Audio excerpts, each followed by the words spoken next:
Ah,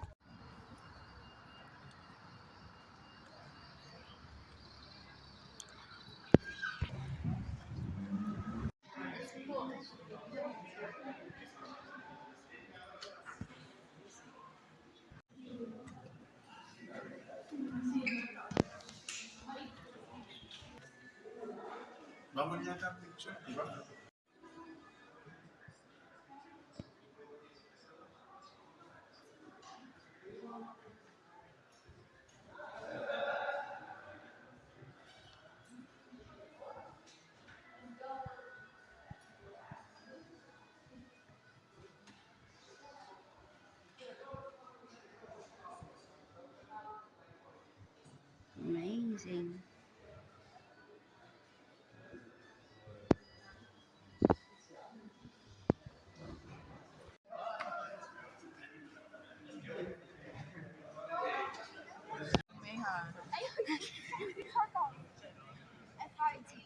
Ano ba to, castle din? Oo. La versión oficial del Palacio, siento.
Years, the Archbishop heat engine that drives the movement of continents and led to our understanding of plate tectonics.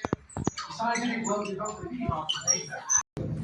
Time of writing my theory there, when I consider my ideas of such influence.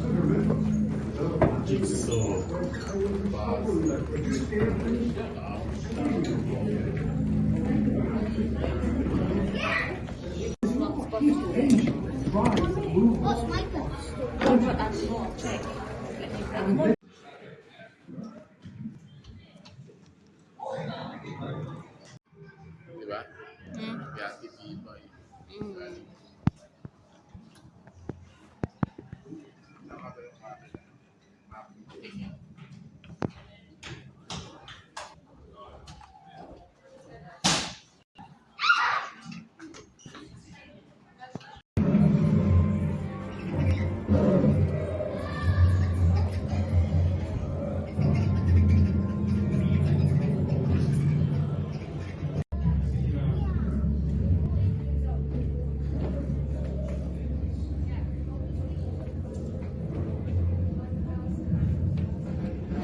Causing mantle to flow. It is that energy that moves the surface crust and the continents upon it.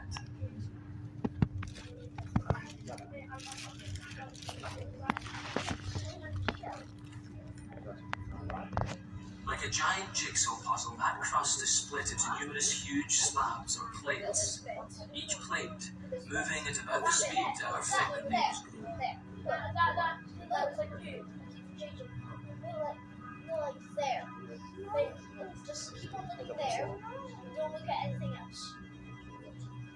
Among these primeval land masses, the outlines of the continents of today cannot be recognized. But some lands we well know, such as Scotland, are, even at this time, adrift on the planet's surface, moving across different latitudes and through different climates. Journeys that are being recorded in the rocks that are formed on the way.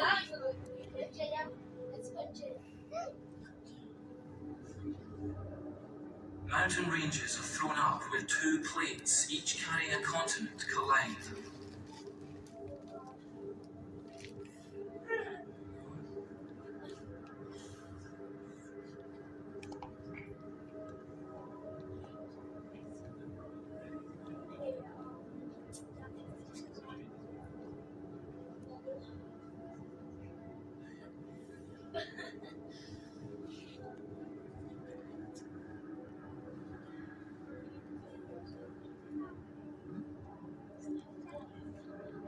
Where rift valleys open on land, oceans may eventually be created.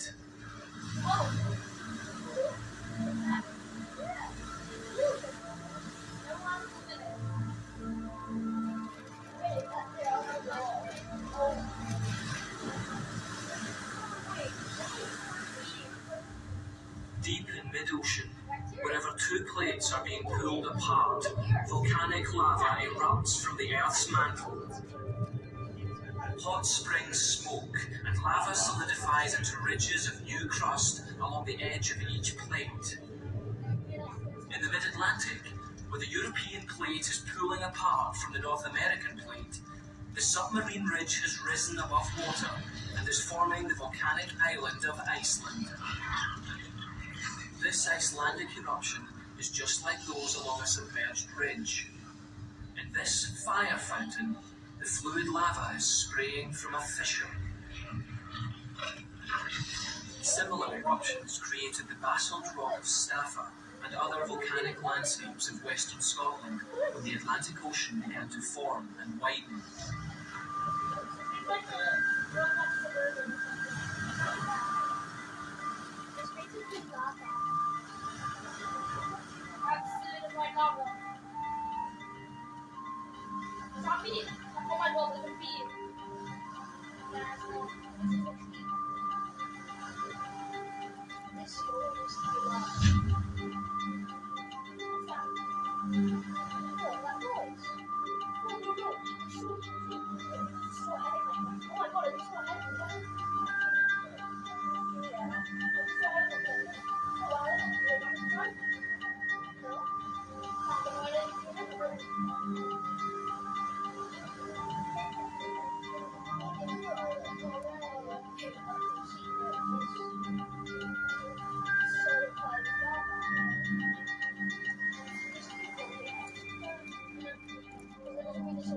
New crust is always formed beneath the oceans. To make room for it, older crust must somehow be destroyed. That happens when one plate overrides another. Melting takes place, and the volcanism is much more violent. The undersea plate on which you are riding is about 7 kilometers thick. It is much heavier than the light crust of the continent whose 8,000-kilometer coastline we are approaching. The oceanic crust is about to be pulled by its own weight into the searing heat of the Earth's mantle rock. The juddering plates trigger earthquakes. Pressure increases 15,000 times. Seawater in the crust at 1,000 degrees Celsius causes mantle rock to melt, rise, and explode at the surface. The eruptions form a chain of dangerously violent volcanoes along the coast. They emit vast quantities of ash. Clouds of superheated dust and gas at some 500 degrees race down mountain slopes, wiping out all before them. Volcanism is both destructive and creative. It is a driving force in the shaping and reshaping of this restless earth.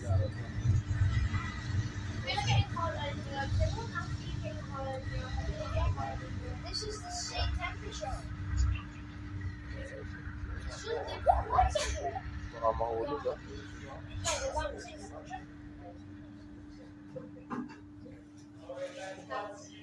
the face of the planet, parts of the crust entered regions of cold climate. Land that had been born in fire became buried by persistent storms. The increasing weight of this layered blanket not only trapped air from the atmosphere of past times, but compressed the snow into ice. Vast glaciers formed, and million years ago, all Scotland lay under a ponderous, frozen, and slowly moving load.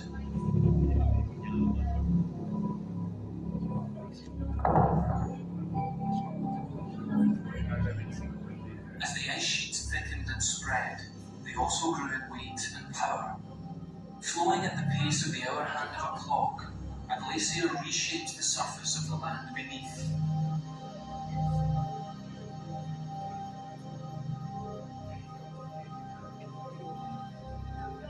A yawning crevasse exposes the structure of a glacier. The dark layers hold rock fragments, debris torn from the ground, rocks that have become the teeth of the glacier, rasping at the land, fashioning its contours with immense power.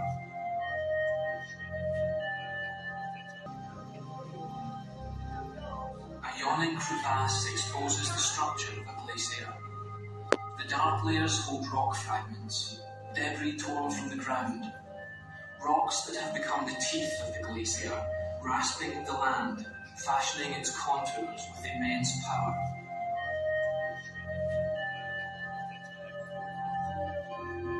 A gigantic natural sanding machine, a glacier scours and carves deep valleys, leaving mountain ridges behind as signposts of its passing.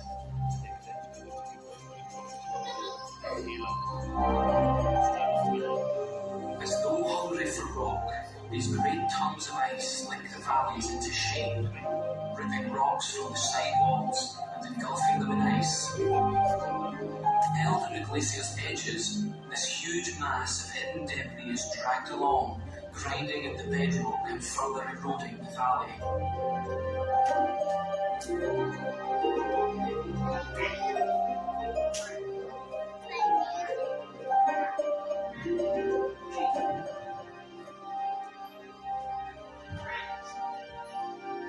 Where two smaller glaciers merge, debris gathering along their edges forms a rocky ribbon in the middle of the new, bigger glacier. At the tip of the glacier, where its leading edge finally melts, huge ramparts of debris build up, heaps of eroded rocks liberated from the ice. Trapped behind such ridges, meltwater may form a lake. The retreat and advance of glaciers during successive ice ages has left a crumpled blanket of debris across many landscapes. When ice first relinquishes its grip, the ground revealed has been roughened by the glacier's work, leaving deep valleys bounded by rocky scree and cradling mountain lakes.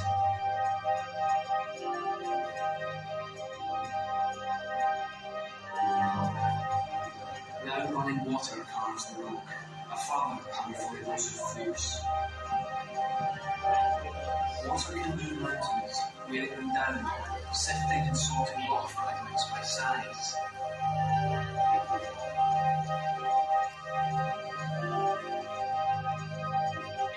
The fine grains ground down within the glacier melt out of the ice, turning glacial rivers milky as they start their journey to the sea.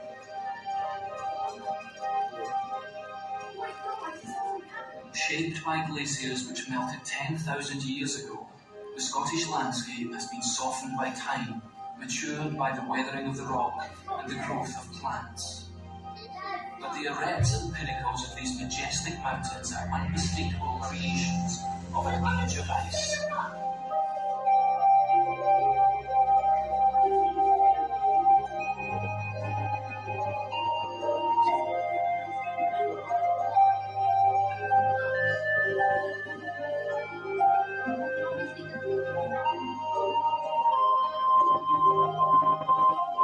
The valley bottoms are lined with clay and stones dumped by long-vanished glaciers. Now, that debris continues to be weathered and transported away to the sea as a natural cargo in streams and rivers. Landscapes are always changing. Ice, wind, and water are relentlessly at work. Polished Highland rocks, scarred by a moving glacier, are dramatic evidence of such timeless forces. A river, heavily laden with sand, silt and gravel, creates a new landscape of floodplains, marshes and mudflats.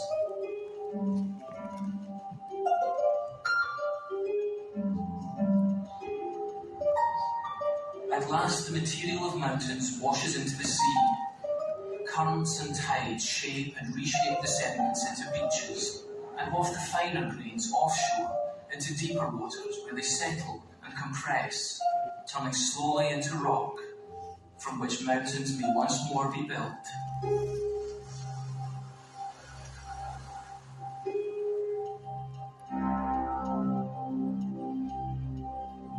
It was here, in the oceans, that life began on Earth.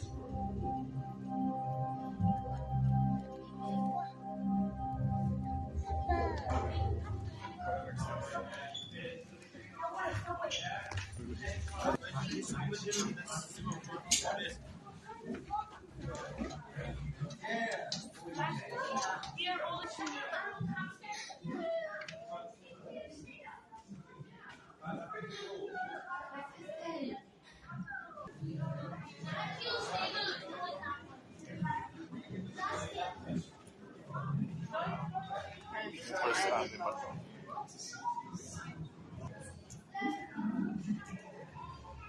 Organism.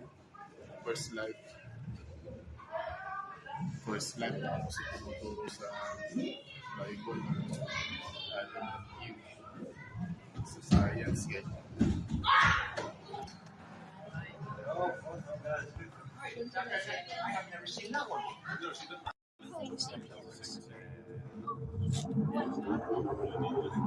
Dinosaurs.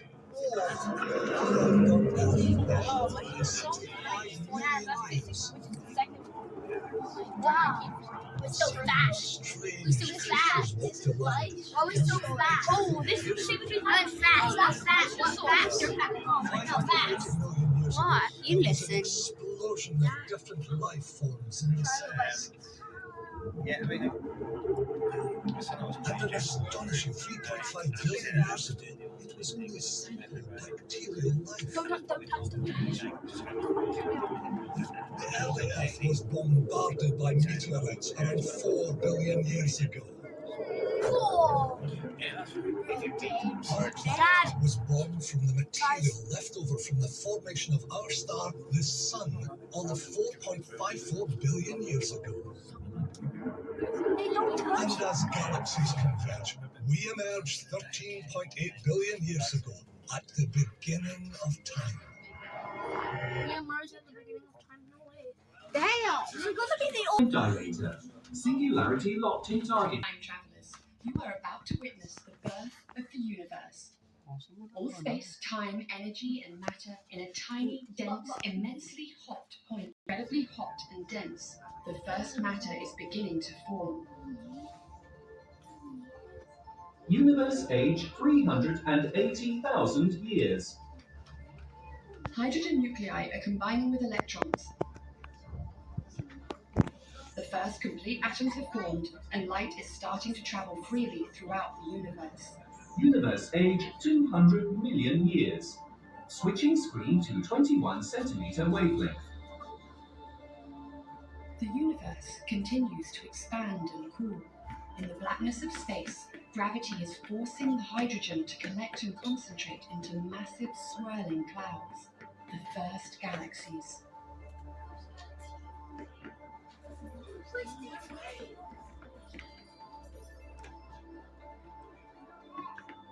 Inside these young galaxies, something is happening that will light up the universe. Universe age 1 billion years. Pockets of hydrogen gas are collecting together. As their mass increases, they attract more and more hydrogen to form supermassive clouds of hydrogen gas. At a critical tipping point, the pressure caused by gravity forces the hydrogen nuclei at the core to fuse with their neighbors. The energy released creates a chain reaction through the cloud, and a star is born. Across the universe, in billions of galaxies, trillions of stars are igniting. These stars eventually reach a balance between the force of the nuclear reactions in the core pushing outwards and the force of gravity holding the star together. As the stars burn their hydrogen in a process called fusion, they create new elements like helium and oxygen. The largest of these early stars have very short lifespans, burning through their hydrogen in just a few million years. When the hydrogen runs out, the internal pressure drops and gravity takes over, collapsing the core. The collapsing material then rebounds in a giant explosion known as a supernova.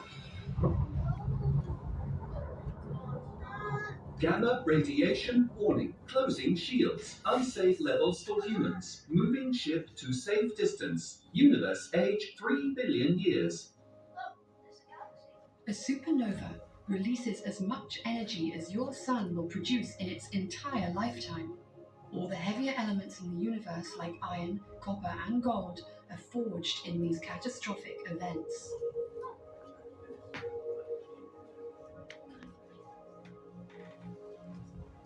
3 billion years old dyan na universe. 7 billion years na yan.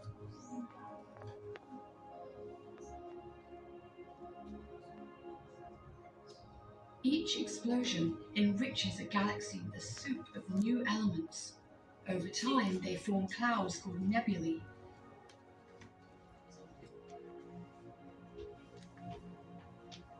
In a spiral arm of one galaxy called the Milky Way, something is growing deep inside a nebula. New timeline. Solar system. Universe age 9.2 billion years. A disk of gas and dust has formed. At the center, a dense cloud of hydrogen is about to ignite into a star you will one day call the Sun. In a rotating disk that surrounds the newborn Sun, material is starting to clump together to form blocks of rock and ice. Close into the young Sun, rocky materials are plentiful. Here, the planets Mercury, Venus, Mars, and your own Earth are forming.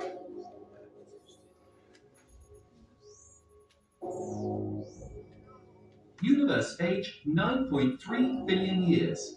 Earth age 0 years. New timeline.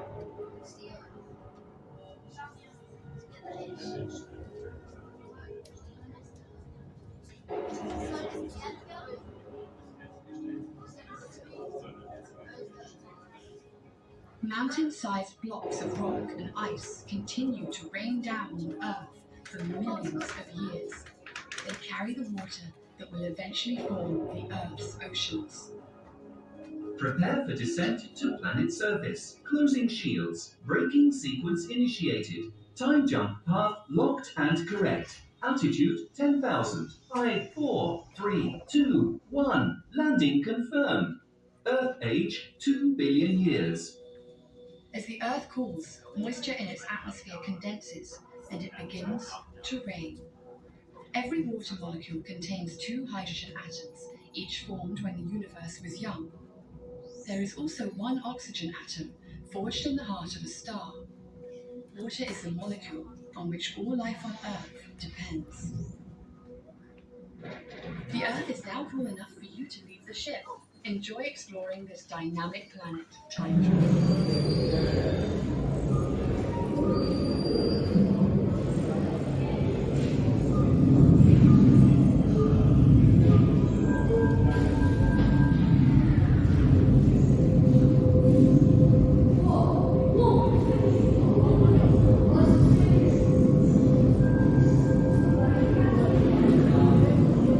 Try to find this deep sea octopus.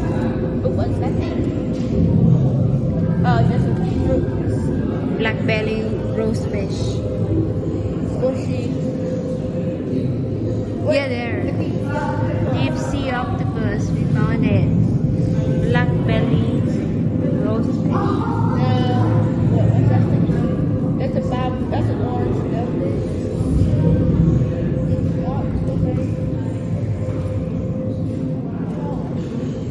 Somewhere below. SpongeBob isn't real. SpongeBob isn't real.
It's fine.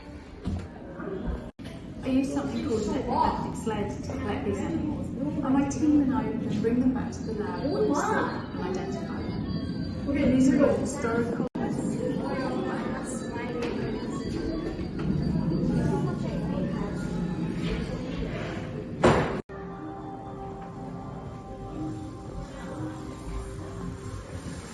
Here, the constant sunlight powers an entire ecosystem, from single-celled plankton to gigantic whales. This is also the time for most penguins and other seabirds to breed in huge colonies.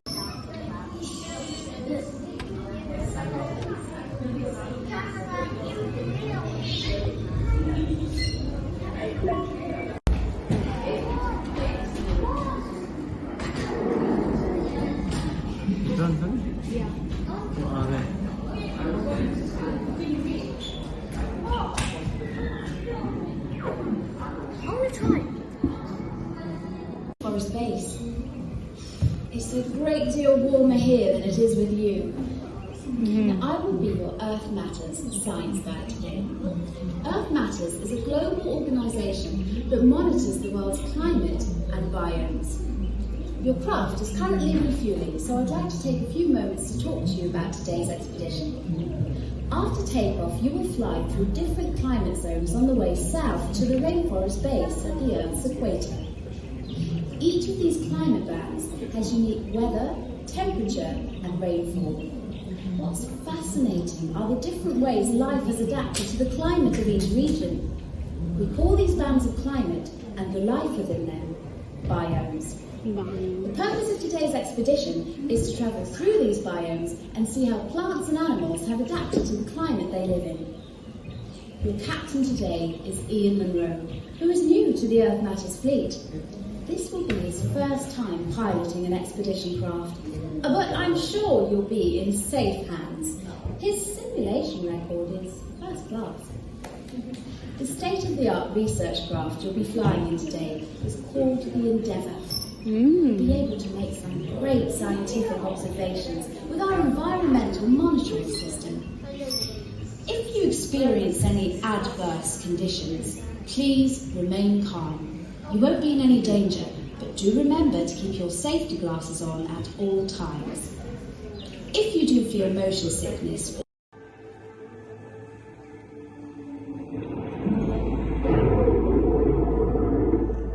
right now, satellites are tracking giant plastic patches. The effect of climate change as the volume of summer ice at the poles has been declining.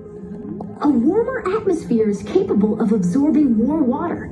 This is resulting in bigger and more destructive tropical storms. In other areas, the rising temperatures and longer dry periods are reducing access to fresh water and making wildfires more common. These extreme weather events are increasing in their frequency and are reducing the ecosystem populations. But these changes to the climate don't answer why the populations have dropped so rapidly. The second impact, and possibly the largest, is how much land is being used to supply what the humans eat. Let's take the surface area of the world.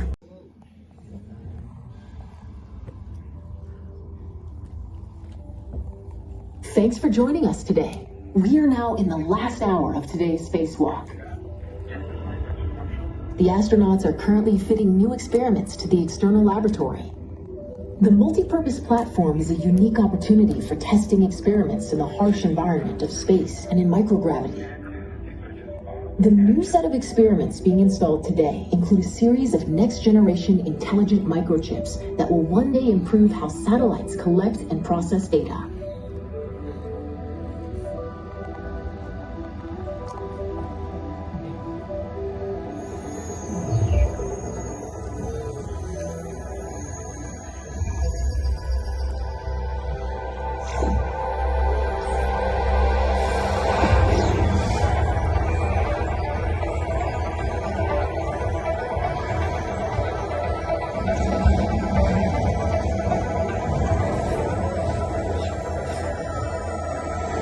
Welcome in! Bienvenidos! Hello, wonderful that you've all made it. Your satellite training will be starting in a few seconds. But first, who have we joining us today? Otto, femto, kilo, macro, micro, nano, pico, yato, zeto. And just to let you know, we have some humans joining us today for training purposes only. So say hello, everyone! Okay then, let's get started. I am Sadie, and this is the Advanced Satellite Learning Lab, and you are here because we think you all will make great satellites. You will be a new generation of spacecraft that will help improve the health of all life on the planet. Today, we are going to talk about what we do and how, and maybe you humans in the audience, will want to join us as guardians. Thank you. Oh, please. Okay then. Let's start with the basics. What is a satellite? A satellite is a device that captures or relays data as it orbits the planet. Satellites assist humans every day. They help forecast the weather. They help to communicate around the planet and stop humans from getting lost. Scientists use data from satellites to study the Earth's surface, the oceans, and atmosphere. The satellites have different tasks depending on their orbit distance. In the far-out orbit called geostationary, satellites can see large sections of the planet, making the location perfect for watching the weather. Medium orbit holds the satellites that help with navigation. We often call them GPS.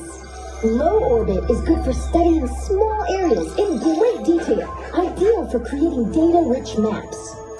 With this data, scientists have been building an understanding of how the land, oceans, and weather all interact with each other. This system, called the climate, has been stable for tens of thousands of years.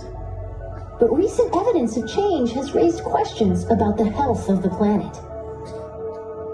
So how can we satellites help answer those questions? Well, we first need to look at ecosystems. Let's see. An ecosystem is a community of interacting organisms and their physical environment. Let's break that down. This is an organism. It is a living thing that can take in molecules and resources from their environment, convert them to energy to live, and make copies of themselves. An organism could be a single bacteria, a fish, or a human being.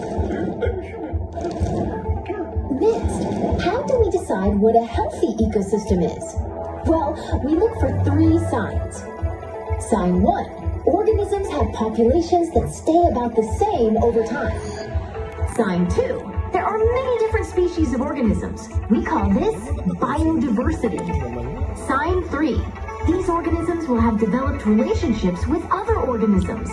This helps recycle nutrients, which is another way of saying food. So these are the signs for healthy ecosystems: stable population, biodiversity, and relationships.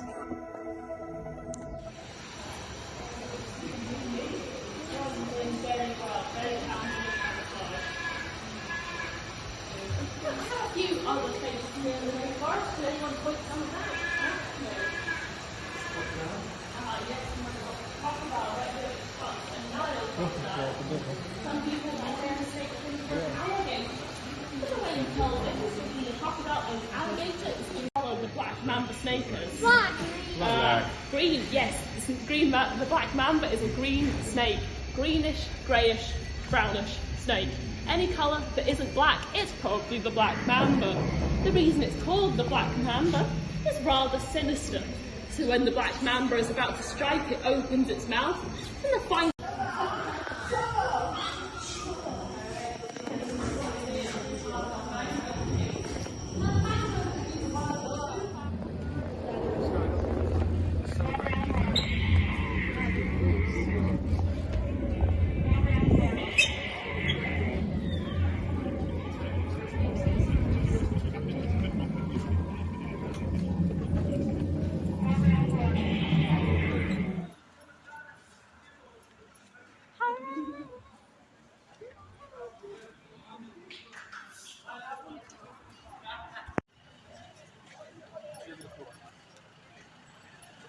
Walang tama.